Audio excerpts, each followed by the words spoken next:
future, and its name is Marco.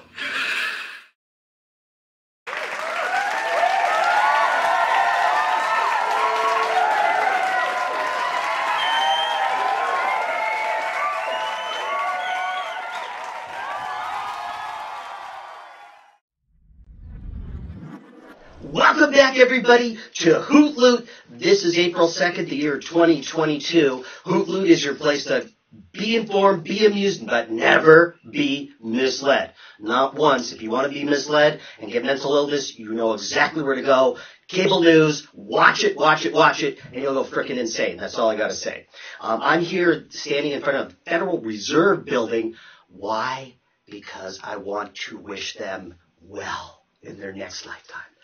The title of today's show is called The Fed is Dead, Long Live the Fed, and that's why I'm standing in front of the Federal Reserve Bank right behind me, because the Reserve is about to get shaken up like they never have while trying to do what's best for the country.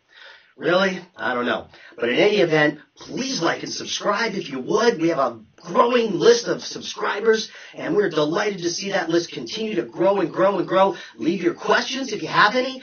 Otherwise, we'll be right back with the charts.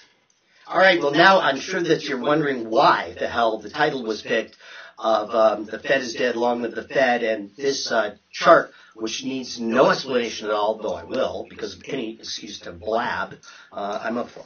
But as you can see here, the Fed is the creator, not the solver, of financial and economic problems. All these times where you see the red circles are times where there have been the beginning of a tightening cycle, okay, or a loosening cycle, and now we're beginning a tightening cycle, supposedly. And where do we go from here? If you can't raise rates anywhere. You can't.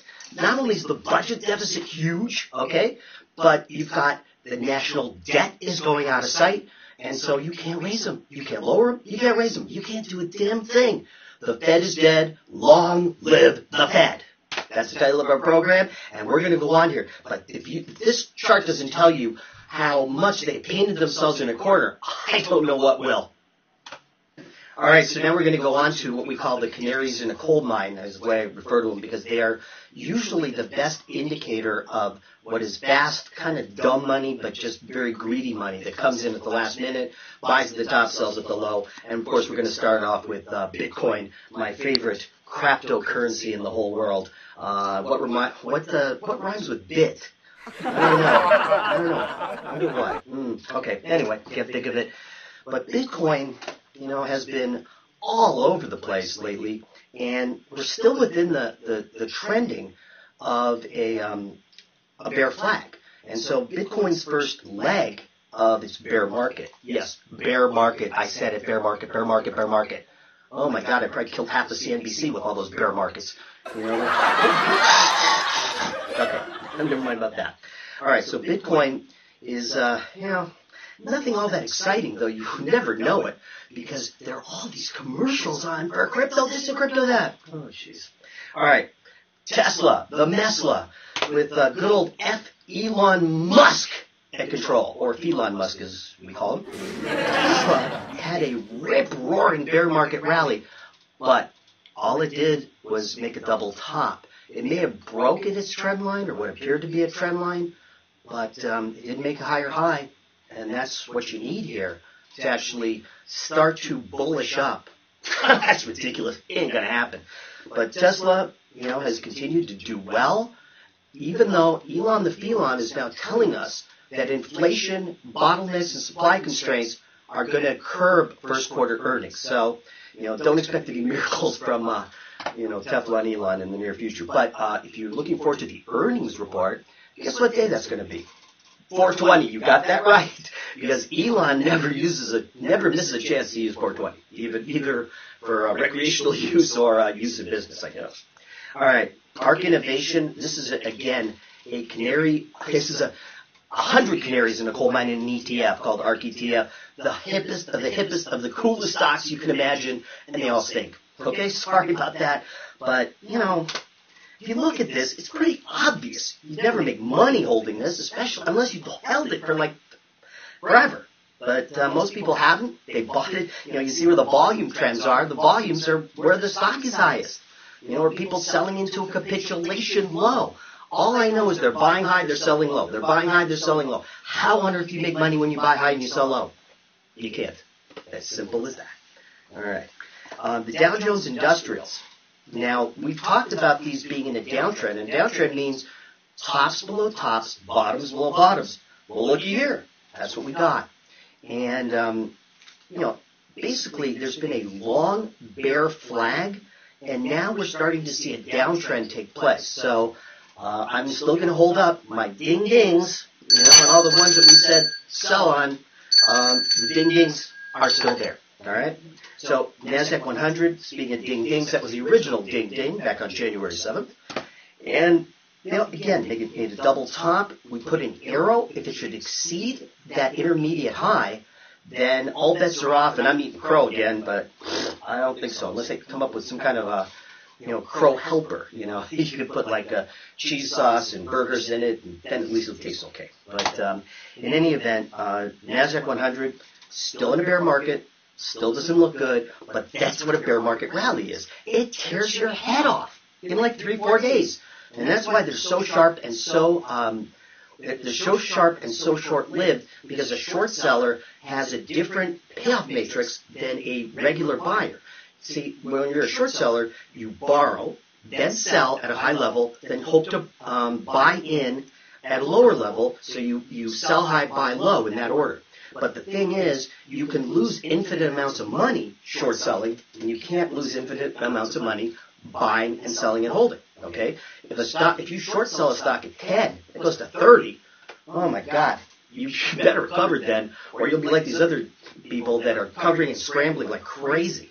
All right, the S&P 500 also looks like a double top, and it hasn't made really a higher high, kind of, but it got to within 5% of its all-time high. That's why a lot of people refuse to believe that this is a bear market. Well, good. You just refuse to believe that, and we'll make money while you don't. Okay? All right, let's go on to the next chart. The S&P Small Cap Index. Small caps are important because they represent, the sort of the guts of America. And these are a lot of the innovative companies, a lot of biotech firms, a lot of semiconductor firms, and actually a bunch of mining firms too. That will show you. That's coming up. All right. Transportations are a key part of the economy, and so we've got to basically follow them very carefully. And the transportations, which are made up of airlines, freight like FedEx and UPS and truckers, and any form of transportation that you want, where goods and services or people are transported, well, these broke down. Apparently, the truckers are now not happy either.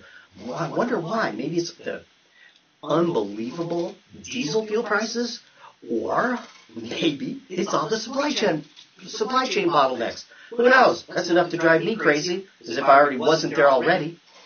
All right, so let's go on to some of the inflation stuff. And the Federal Reserve, long live the Fed, is very concerned about inflation. So concerned, they don't even want you to know about it, because they're afraid you're going to worry. If you know how bad inflation was, you'd be like this all day. So they don't tell you. They lie to you for your own good, okay? For your own good, okay? It's not that they want to lie to you exactly. It's just they don't want you to be worried. You're in good hands. I got a bridge to sell you if you buy that. All right, so the commodities index had right after the invasion, shot up really a lot for a basket of goods. It shot straight as a rocket up almost 15% in a few days, and now it's in a upper level consolidation. This looks like an ascending wedge. We expect an upside breakout here, actually, because otherwise there's just no reason to feel that prices are going down, especially when everything is going up, and everybody, including the Homeowners Association here, blames inflation for some cost increase they have to pass on to you. Or. Okay, prices just go higher. That's it. Tough luck. Too bad. And there's no inflation, or Jay Powell would have told you. All right, the Invesco Agriculture Fund, this is the worst. This is absolutely the worst, food inflation, and our good president has mentioned how food inflation is imminent on the horizon. Duh. Maybe he's been to the supermarket lately. Duh. All right. I'm sick and tired of that. So we'll do some corn here. And corn is another one, a staple. And staples and wheat and stuff like that grown all over the breadbaskets. Russia, Ukraine, all over that general area, the breadbasket of Europe and staples. So that supply being taken off market or reduced considerably means higher food prices globally.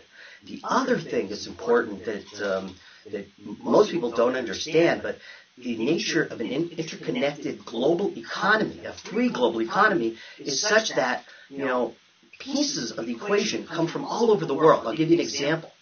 Fertilizer. Okay? You can't grow a lot, have big yields per acre, without the best fertilizer. Well, everything has a component now that is in short supply. Fertilizer now is in short supply, especially, I believe, the phosphorus fertilizers. They're in major short supply. All right?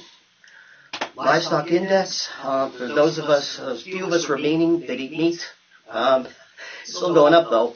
Doesn't matter that most people aren't eating as much meat as they used to. Just pay more, eat less. You'll be good. Crude oil, also the talk around town.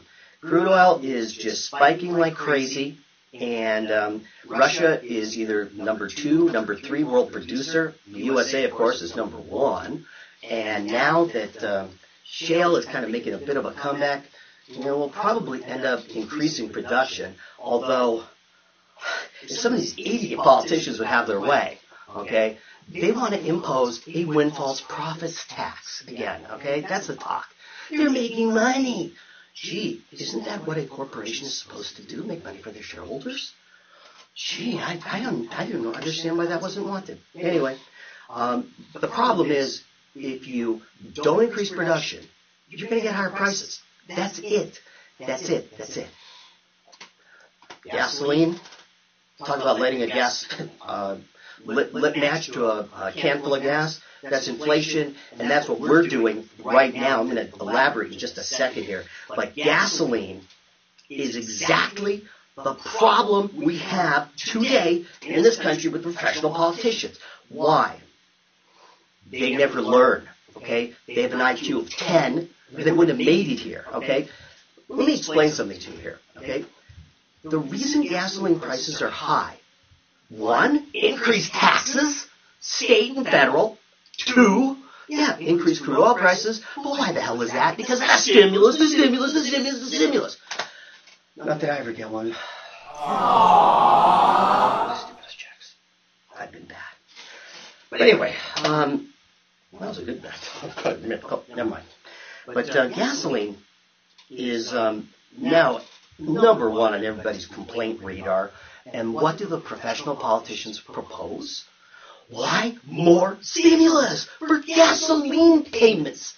So once again, we're having a situation where demand is being boosted artificially, but not supply. Supply, as a matter of fact, is being constricted by bottlenecks, stupid government policy, you name it, it's being constricted. And everybody knows we should have more supply, not less, if you want to solve this problem, not make it worse. If you want to make it worse, just pour more money all over it, that'll make it worse. Vote out all the incumbents, make America laugh again, and while I'm at it, look at these beautiful shirts right around me. You can order yours very soon. And we'll keep going on here in just a second, okay? Professional politicians, get rid of them, vote them out of office, vote out all the incumbents, and make America laugh again.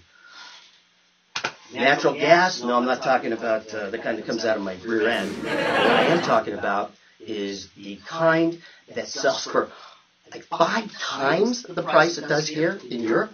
And Russia, of course, controls the lion's share of it. And they're now withholding natural gas through Gazprom and pipelines. Instead, they're buying liquefied natural gas from the U.S. Much more expensive, but at least it puts a cap on it. Okay, now the price can't go up anymore because there's a substitute in the liquefied natural gas arena. We have lots of it here in the USA. It's hard to transport. You have to actually freeze it and everything. But once you do, and it's on the seas, it'll get to its destination. All right, lumber, a bear flag. This is a commodity. It looks like it's not going up, actually going down. And that may be demand-driven. We'll have to see. But what we do know is housing prices are, or housing affordability is adversely affected by lumber prices, interest rates, and a couple other factors. But commodities go in there, labor goes in there, they have nowhere to go but up. Okay? So, now that that's been the case, lumber's been driven up, but the housing market may slow down. Reports are mortgages are down, lots of things are down correlated to housing. We'll see how that plays out. Copper miners ETF, another metal, another commodity, but in this case, copper is probably the most omnipresent commodity there is. It's referred to as Dr. Copper by economists because it has a PhD in economics. The reason being that it tends to lead market advances, or it tends to lead economic advances, and it tends to lead economic declines. Right now, it's going through the roof. So I would tend to think we're not looking at an economic decline, or are we? We'll talk about that too. Base metals, these are the leads, nickels, aluminums, you name it. Okay? These are the ones that are mined all over the world, bauxite and everything. So these are building materials, and the metals are one component. Alcoa, the largest exporter of aluminum, is China. And USA is number one importer. Alcoa is one of the most dominant companies here in aluminum, and that's why it is going up, up, up, up. Freeport-McMoRan Copper is one of the largest copper-producing companies, and it's going through the roof also. I mean, Freeport-McMoRan was maybe at $5 a couple of years ago. Now crossing 50 and flying and flying and flying. All right, now we're getting on to the happy part because we're going to talk about gold. And here's a ring with a smile right here. Gold has been awesome. Okay, right now this is a 5-year chart of gold. Okay, and we broke out, pulled back, and maybe, just maybe, we're flying into a whole new horizon of value and territory. We'll talk about that too, and we'll talk about Russia, who has actually been the biggest friend to investors in precious metals there's been in a long time. And what Russia did was basically put a floor on gold by saying they would pay X amount of rubles per ounce of gold, and saying that they fixed the price of gold in rubles, which then fixed it in dollars. I'll talk about this a little more down the road. But suffice it to know for now, this commodity cycle is proving more beneficial to gold and silver, precious metals, than it ever did before. And I'm going to guess we're about to take a roar into the atmosphere or something like that, or roar into the distant future, roar down the highway. I don't know. I'm running out of cliches and stupid phrases. Anyway, if we were to have the same kind of bull market that we've had the two prior times, there's been a decade-long bull market, we'd see gold at 10,000 plus. 10,000, 20,000, 50,000, who knows? Especially when they're talking about a reset where the dollar will be differently valued, and against what? We still don't know. But all I know is this. Gold's been around for 5,000 years. Gold will be around for the next 5,000 years. The dollar is going to be in my septic tank in the backyard. Ooh, okay. Oh, sorry about that. Oh, I never know who you'll hit. Anyway, silver, it looks like it's in a bull flag. It is broken out, and silver looks pretty good here, actually. Gold and silver miners, here's another reason to be bullish.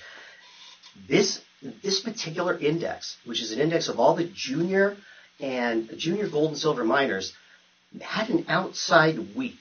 What's an outside week? An outside week occurs when you have a range. Look at the second to last week. Look at the range on the last week.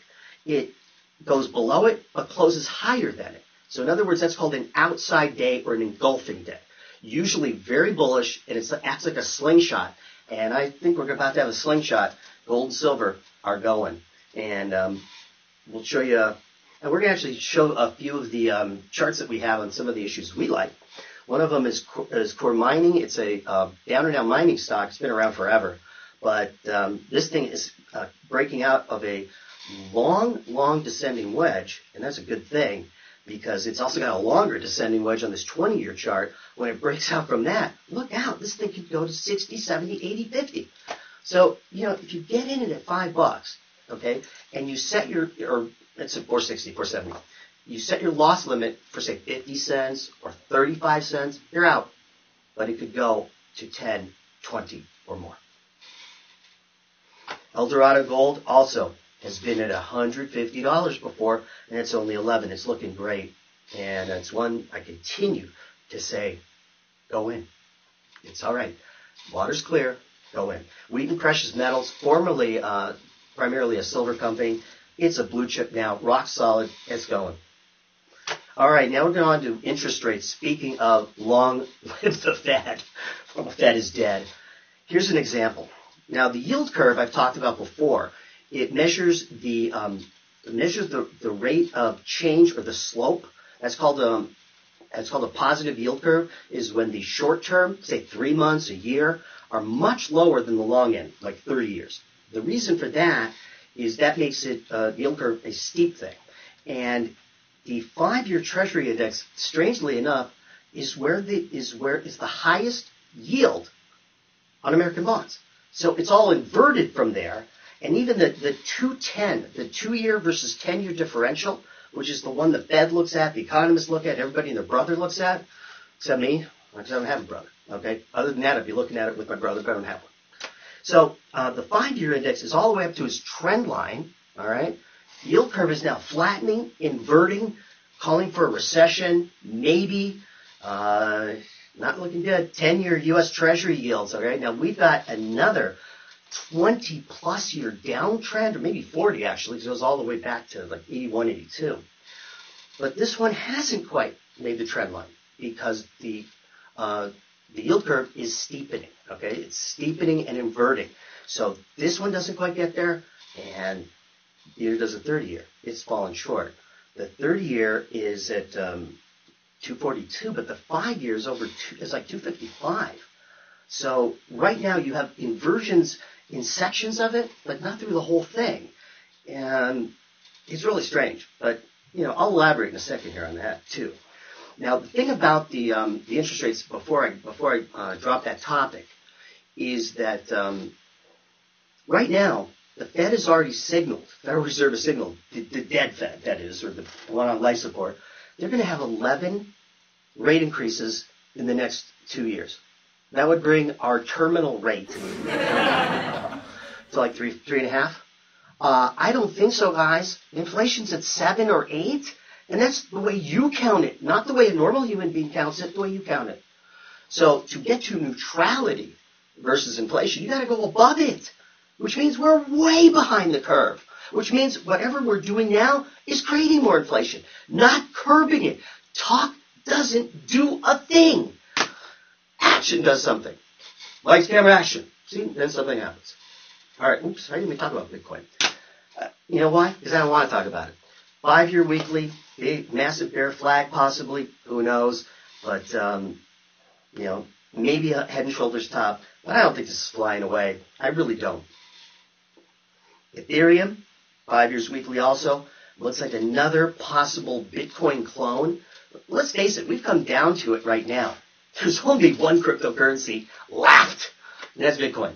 For all its warts and everything, it's left. The other ones, I don't trust them anyway. Ethereum's interesting, though. While it exists, while it's real, while it has a management team, and has someone that actually stands up and says, I'm Ethereum, or I'm with Ethereum, it's a .org. A .org is typically reserved for 501c3s, charitable organizations, and other nonprofits.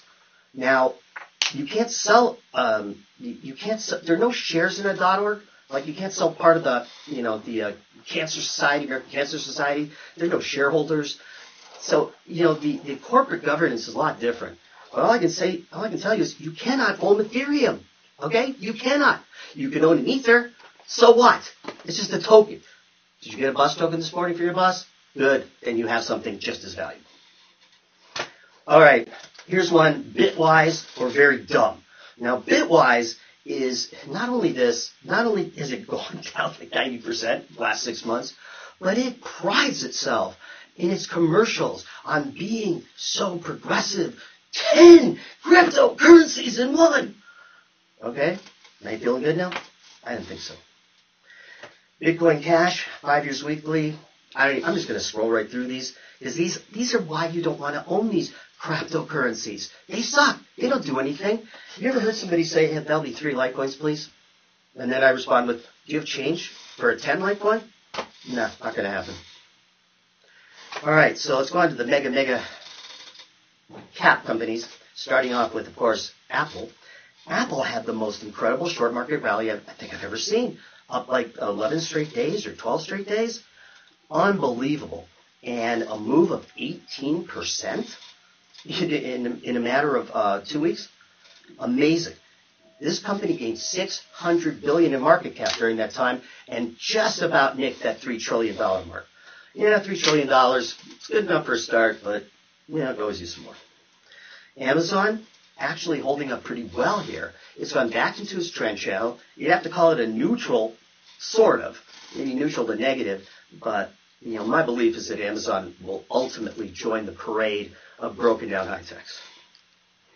As will Google, even though right now it's still holding up under that rounded top or head and shoulders, but it really can't tread water for a whole lot longer here because it's got interest rates going against it, maybe the economy going against it.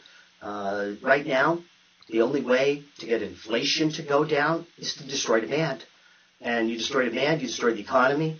Yeah, long live the Fed. The Fed is dead. Long live the Fed. Vote out all the incumbents.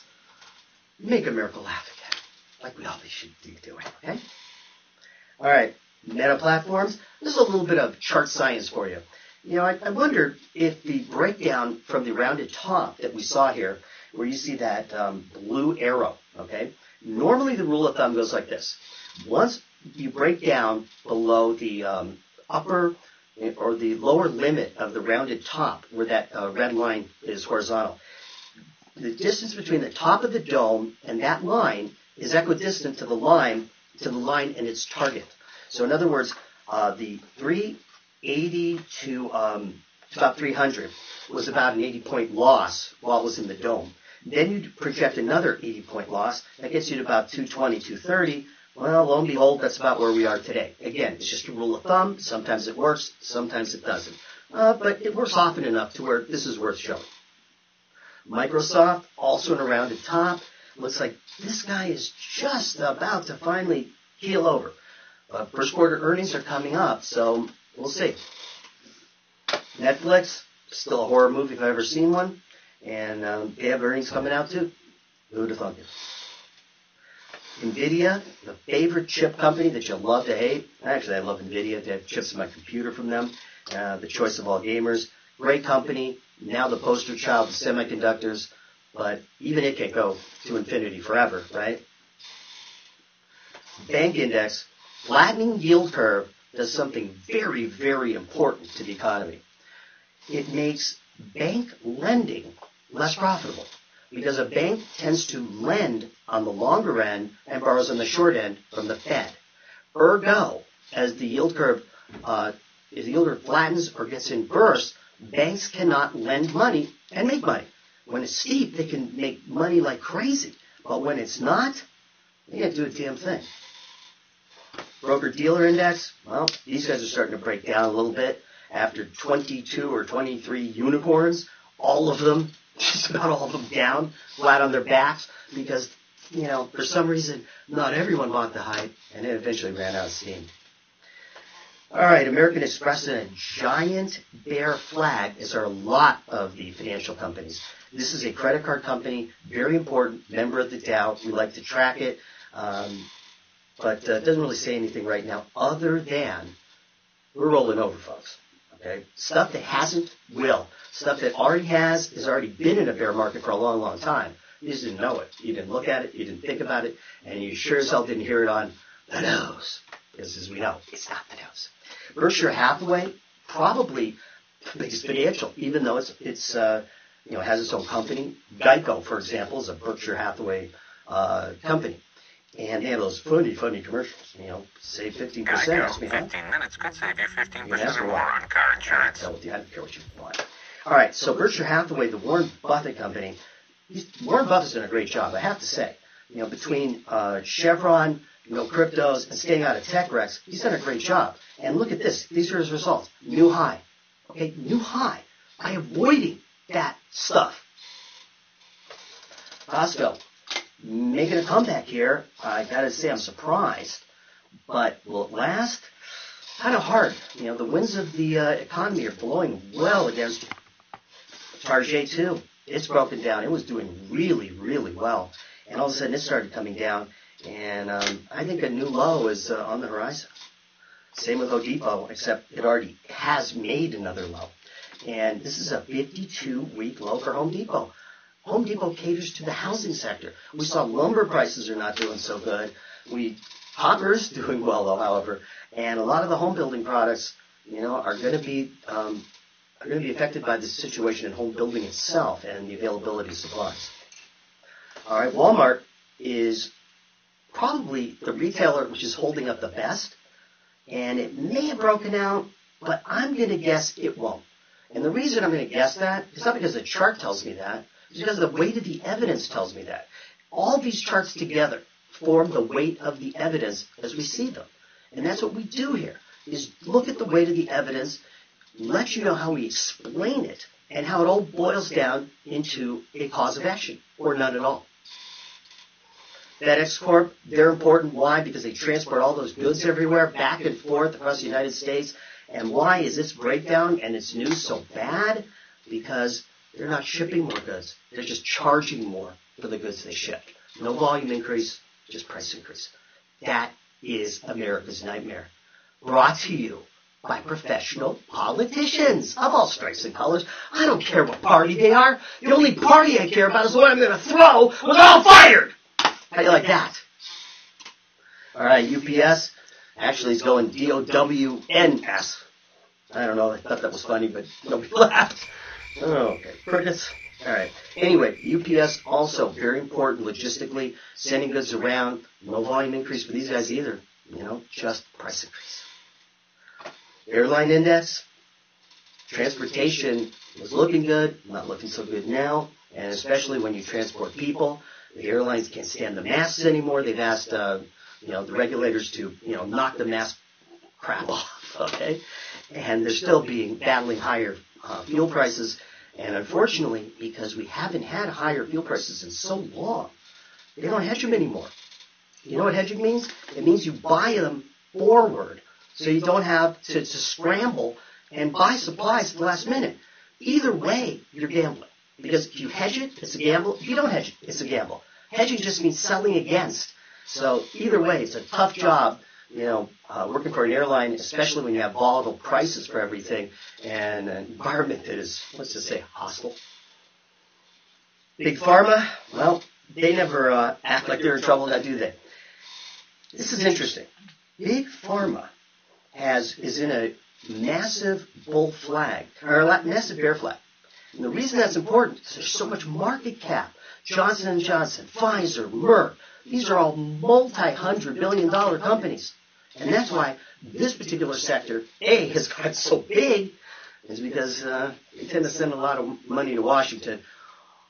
Why? Because they want to re-elect their incumbents, the ones they own, the ones that are in their back pocket. All right, and finally, a topic I don't really want to talk about, but people seem to be interested, and that is the scam bank known as Wells Fargo, who has basically been they violated their own policies. They seem to want my $8,000 in credit card fraud more than I want. I wonder why. Are they in that much trouble, that much financial, economic trouble? I don't know. They're going to be a lot more when I get to them, because we're going to talk about that more on the next show. All right? And we're going after you, Wells. And why don't you guys come along and join us while we take this bank and knock it down to the ground? Please like and subscribe. We'd be happy to see you next week, next time, and we will have some new picks for you in the cannabis sector.